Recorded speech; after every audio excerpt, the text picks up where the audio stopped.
Hello, this is the Sharing Wheel, and today we have Amanda Hurley, Education and Media Manager here at BevCam. Nice to see you. Hello, Amanda. Thanks for coming on. Of course. Thank you. Appreciate it. And Amanda, you're a dramatic arts major? I was, yeah. Yeah. Yeah, I would say theater major. Theater major? Yeah. What types of things were you involved in as a theater major? I ended up doing straight plays mostly. I'm not really a musical theater person. And then I sort of got more interested in comedic roles and doing some sketch comedy, and doing a little bit of, short indie films with friends. Fun. Yeah. A little bit improv. And then I did also some teaching, mostly with kids. So I did summer camp, theater, summer camp, that kind of thing. And I had my own little side business called Dramatic Adventures. So that there's not a lot for toddlers outside of, your standard story time music class. Sure, So at the library. And such, yes. So it was a dramatic play dramatic. program for toddlers. So dramatic Nice. play, puppets, dress up, that kind Okay, of stuff. gotcha, yeah. Like cardboard boxes that Yeah, would yeah, turn yeah. into spaceships. Yeah. And it was kind of like a free form, guided play. And I would Fun. bounce around and, encourage them to try different things. And so Nice. it was just something a little bit different. So I'm looking to maybe bring something back, or maybe some children's entertainment or theater in Beverly at some sure. point. Yeah, yeah. Once I get out of this, the hardest part of the toddler phase with my own toddlers. But it would be cool to, maybe I should do it sooner than later so I can include them and use them as inspiration. So Yeah. Well, I think the Commons would be a good place for something like that to happen, or Yes. or the library, of course. yeah, it'd be nice to do something outdoors when it's nice out. Yeah. And then And the library. BevCam too would be fun. Library is a good place to workshop something, just do a free Yeah. program. Yeah. Right. And you also do storytelling? Or you a storyteller? I don't know if I more of when I was working at the Children's Museum, I would do it's Japanese storytelling. It's this big wooden theater, and then there's the beautiful illustrations in the front, and then the story is in the back. So it's you're reading a book, but it's a little bit more theatrical than that. Cool. But I like to do more storytelling. Yeah. I've always wanted to do a one-woman show, so more fun. storytelling for performance. Yeah. So I'm trying to do some writing for that, because mostly I have done collaborative stuff like plays and sketch comedy, and not Right. as much of it just being me. Yeah, But yeah, I'm definitely more interested in storytelling than the stand-up route, which feels like it's just a lot of jokes and bits, and it's a little more pressure, and I want something more I admire open-ended. the stand-up comic. It's hard. I tried it once. It's Did? just, Yeah. it was Good for you. terrifying. Yeah. Yeah. You got up there though, Yeah. which is more than 99.9% Yeah. of the population. Yeah. And of course I bombed, so I don't know why. And I don't know why I was That's surprised. par for the course though, right? Right, because it's your first time and you Right. don't really know what people are going to respond to Yeah. necessarily. I got a couple of chuckles, but I don't know. I wish I would have done a little more and been okay with bombing. But it's very hard on my perfectionist self. Yeah, right. You beat yourself up. Yeah. I found too, I grew up with a lot of people in high school that were just hilarious, Yeah. but it doesn't necessarily translate into some Being of a these people, comedian. you go, boy, they could be national with their shtick, and but it's a lot, it's more than that, hey, to be able to kind of translate it into into a routine in front of an audience, They also would have to want to do it, and they might, Yeah. might be enough for them to just be funny at parties. Yeah, for sure, yeah. And Yeah. now, are you from Massachusetts? Yes. So, as you know, Massachusetts has the lion's share of great comics. It sure does, yeah. You look at the where people come from, on SNL or National Comics, right? I have a lot of a third friends of them that come are- from Massachusetts. Yeah. Yeah. There's something about Massachusetts that It's a breeding ground. We have Improv Asylum and Improv Boston, and people do shows at the Rockwell, and we have all those comedy spots in the theater district in Boston. And people come here all the time. I saw Maria Bamford 2 years ago. She was really good, and a friend of mine opened for her actually. Oh, really? So I do have friends that are still going that route in theater and comedy. Fun. Yeah. Well, maybe at some point we'll see you on stage in Cabot. Maybe, Cabot yeah. Theater. Maybe I will return. Yeah. Yes. The last time I did a play was when my daughters were 8 months old, and I just couldn't stand to be away from them at night. Yeah. I'm starting to feel a little more independent. Right, it's interesting, when your kids are dependent on you, you're also dependent on them. Oh, sure. It's kind of like it's mutual. codependent thing. Yeah. My kids are gone. I'm still, You still kind of need them. Lamenting that they're gone, So it's a little surprising to me because I didn't think, I'm taking care of them, but I feel like I also need them similarly. Oh my gosh, yeah. I mean, there's nothing more awesome.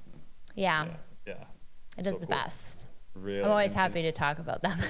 And they're twins? Yes, almost 2. There'll be 2 on the 21st. 2 on the 21st. And their names are? Soon. Annabelle and Rosalie. Oh, both really nice names. Thank you. Yeah. We thought long and hard about them. They were baby A and baby B for a very long time before we made up our minds. A and B, is that? A and B. When you get an ultrasound, if you have multiple babies, they call them A, B, and if you had triplets, it would be A, B, C. Oh, no kidding. And A is the one that's lower, that's going to come out first. Okay. So that would be Annabelle. So she was born first. Yeah. Well, that's something I didn't know. It is interesting. I didn't know that either until I had twins. Right. Yeah. Yeah. But at one point there was something on the screen that looked like a C, and my husband was like, "Oh God!" But it wasn't. Triplets. It wasn't. Yeah. Oh my goodness. Yeah. Wow. And then, so you're from Massachusetts, and you got a certificate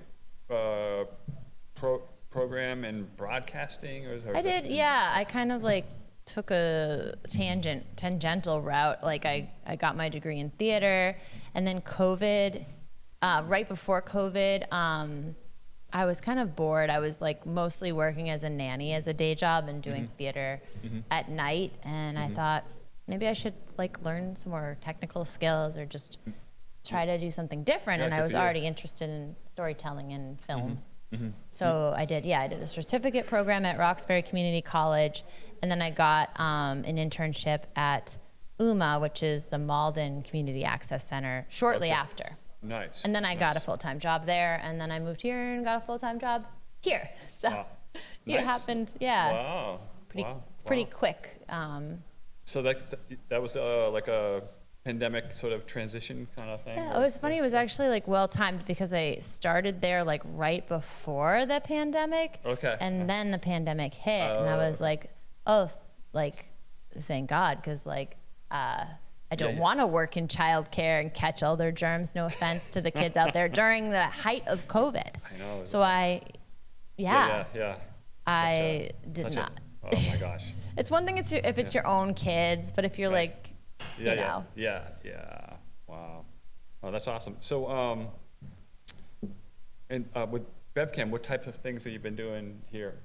A lot of podcasting, and as you know, we do a lot of events. So, sure. Arts Fest is coming up. Yes. So it's a very social job. You meet a lot of interesting people, just coming in off the street. Artists coming in and out. Visual artists, writers, video producers, content creators. Yeah. All kinds of people. That's nice. It's nice. It's downtown too. It's less isolated, I guess, than the high school. Yes, exactly. And then my basic role is really educational opportunities, planning out workshops and programming with schools and things like that. And we had a group here just this morning from the Proctor School. Nice. And I taught them a little bit about podcasting, and then we did a episode for BevCam Kids, which is a show I host, and so that was really fun. So BevCam Kids is a separate channel on the. It's just on. I think I've been putting it on the education channel. Education channel. Yeah, and it's just me talking to kids about what they like to do and awesome. asking them silly questions. Yeah, I love it. Yeah. Very cool. We've had all ages, and I think the youngest has been 4. Yeah. A 4-year-old. Yeah. Okay. Yeah, nice experience for a child Yeah. to do, you know. They love it. They're all like, I want to be famous. Yeah. If I'm on your show, I'm going to be famous. Right. And I'm like, right. Yeah, yep. Yeah. You're going to be Good, famous yeah. in Right. Beverly. Yeah, sure. I love it. Yeah. And so yeah, get the Arts Fest coming up, and that should be. You guys are gonna Next week, yeah. be set up, and I think people talking about maybe moving this Around this way. and Yeah. opening up the curtains, and then a speaker out Yeah. in the street. Like a perhaps. live podcast. People can listen as they walk by, come in. Yeah. We've got a couple of different podcasts lined up. Are you doing something? I'm actually. You are. Yeah, I'm interviewing. Yeah. From like 10 to 12 people that vendors, artists, Oh, vendors. that's what I thought. Yeah. So I'm gonna have to do my homework, and I want to, go through each one and kind of, I just don't want to do a cold interview. It wouldn't be fair to yeah, them, and it's hard to do that. Yeah. Because you don't know what to ask. Yeah, exactly. That's such a great like thing to do for Arts Fest, and a great way of highlighting all these people in Beverly. Absolutely. Raising awareness. Yeah, sure. And then it kind of blends BevCam into the whole scene outside. Exactly. Like this cool. is how we connect, and this is why we matter in the community. Yeah, exactly. Yeah, and we have like probably like a sign-up table for memberships and. Yeah. It's actually, we do get a lot of interest through festivals, and that's how people find out about us. Yeah, that's last year's Arts Fest. That's when I signed up. Oh, so case in point. Yeah. So, and it's been great. I'm so pleased I signed up. Yeah. It's been a lot of fun. I'm glad. And I've been to the your podcast. People who are interested in a podcast workshop. Yes. And they're really well attended and fun. Yeah, I've got another one coming up Awesome. in 2 weeks. Awesome. So they run about every 6 weeks or so, or I've been doing them. once a month. I've been doing them like what have I been doing? Every other month or once a month. Yeah. We're still, guys should come to a workshop. We're still trying to figure out like how many workshops we can squeeze into a month, and if we can get enough people in. Yeah. So trying to raise awareness. So I'm glad that you thought it was fun. Yeah, it was great. Yeah. So BevCam, are they happy with all the new content and keeping things rolling? I think so. I think the board's been really interested in it, and this location has really, exploded like the content, just because like people really like doing podcasting. Like some more so even than being in a TV studio. Yeah. It's just more accessible, I think, and it's very popular right now, especially with younger folks. Yeah, definitely we have a lot more content, I think. Yep. Great. And I know we did a thing with Green Beverly that you helped with. Yeah. The series, the Earth Spring series. Oh yeah, we've got quite a few. And, yeah, that was fun. We've got a series that's like all about older women reinventing themselves after they become empty nesters. Yeah. It's all kinds of cool stuff. Yeah, I'm an older man. I'm on the other side of it. I'm the older man, empty nester. Yeah, it's a thing. Trying to figure out. To say. Yeah. But yeah, no, what a cool way to kind of get involved in the community and be creative and talk with people. I think it's really important where society is fracturing so much that these types of conversations and the fact that BevCam is in downtown now is a real gift. It's sorely needed, in post-pandemic and how everyone was so isolated. Yeah, it's great for the community and just empowering people. I really think talking about what you're passionate about, and it really inspires people to get out there and do things in the community or work on their projects or get that business started that they've been thinking about. Sure. So it's not just about making content, it's about really inspiring people to right. live their lives how they want to live them. Yeah.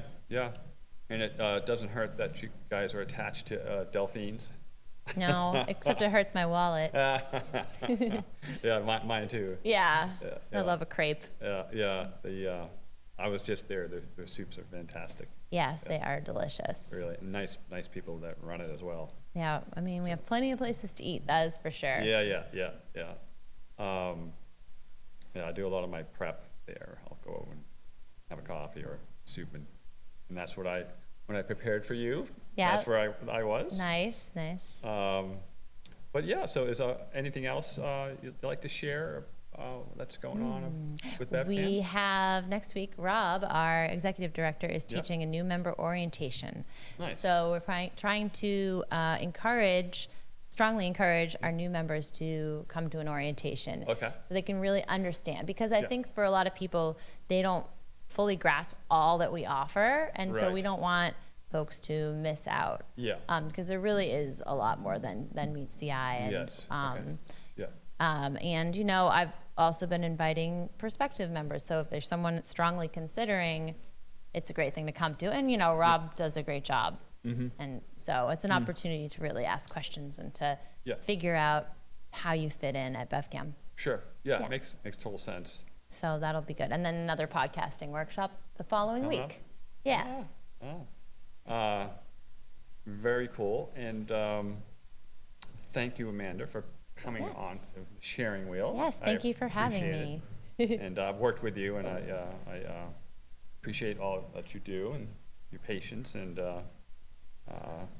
I do a lot of sometimes I have a change in schedule or whatever. Yeah.